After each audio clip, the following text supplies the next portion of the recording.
আসসালামু আলাইকুম। সবাইকে শীতকালীন শুভেচ্ছা জানাচ্ছি।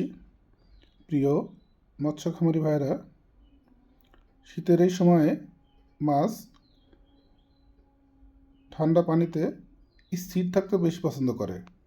আর এই সুযোগে বিভিন্ন রকম পোকামাকড়, বিশেষ করে উকুন এবং সূচি পোকা শীতকালীন এই সময়ে মাছের জন্য অত্যাধিক ক্ষতিকর। মাছের এই ক্ষতির দিকটাকে লক্ষ্য রেখে আমরা ডায়মন্ড এগ্রো কেয়ার নিয়ে এসেছি রাফা 100 ml রাফা ডেল্টামেথিন 1 একর পুকুরে ব্যবহার করুন, তাহলে উকুনের সমস্যা দূর হবে। 3 থেকে 4 ফিট পানিতে 1 একরে 100 ml রাফা ব্যবহার করুন। ইনশাআল্লাহ উকুনের সমস্যা দূর হয়ে যাবে। মাছ নিরাপদে উৎপাদনের লক্ষ্যে রাফা ব্যবহার করুন।